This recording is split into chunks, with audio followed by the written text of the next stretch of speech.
दिन भर हम कितने गुनाह के काम करते हैं। सुबह हम उठते हैं तो गुनाहों से शुरुआत होती है, रात को सोते हैं तो गुनाह करके सोते हैं। दिन भर हम कितने गुनाह करते हैं, चुगली, गीबत, फला गुनाह, फला कितने गुनाह कर पूरे दिन में हम करते हैं। लाखों के हिसाब से हमारे नाम अमाल में गुनाह लिखे जाते हैं, लेकिन हुजूर पाक सल्लल्लाहु अलैहि वसल्लम ने हमें एक दुआ सिखलाई।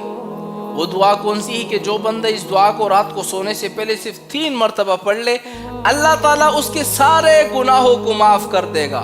सारे कितने गुनाह? अगर आपके गुनाह समंदर के बराबर भी गुनाह अगर तुम्हारे मौजूद हो ना, समंदर में कितने कतरे मौजूद, अरबों खरबों के हिसाब से कतरे, तुम्हारे इतने गुनाह होंगे तो अल्लाह माफ कर देगा। चट्टानों के बराबर तुम्हारे गुनाह होंगे, अल्लाह माफ कर देगा। अगर आसमानों के बराबर तुम्हारे गुनाह होंगे, अल्लाह माफ कर देगा। इतनी ताकतवर दुआ जो हुजूर ने हमें सिखलाई है, तो फिर हम क्यों नहीं पढ़ते? आइए हम इस दुआ को पढ़ ले ताकि अल्लाह ताला हमारे सारे गुनाहों को बख्श दे। लेकिन इस दुआ को हुजूर ने फरमाया रात को सोने से पहले पढ़ना है ताकि तुम्हारे सारे गुनाह माफ हो जाए। अब वो दुआ कौन सी है? मैं नौजवानों से भी कहता हूँ, खवातीन से भी कहता हूँ, दिन भर हमारे इतने गुनाह होते हैं जो हम तसव्वुर भी नहीं कर सकते।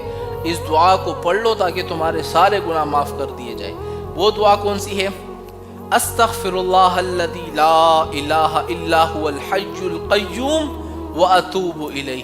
कितनी आसान सी दुआ है, 3 मरतबा पढ़ना है। आपका सिर्फ 30 सेकंड लगेगा इस दुआ को पढ़ने के लिए। 30 सेकंड, पूरे दिन 24 घंटे में 30 सेकंड क्या चीज़ है जिसकी कोई हैसियत ही नहीं है। 30 सेकंड तुम्हारे लगेंगे और तुम्हारे सारे नामे अमाल से गुनाह मिट जाएंगे, ख़त्म हो जाएंगे। ऐसा हो जाएगा, बिल्कुल पाक शफाफ नामे अमाल हो जाएगा। तो आज इस दुआ को पढ़ना शुरू कर दो ताकि अल्लाह तुम्हारे सारे गुनाहों को बख्श दे।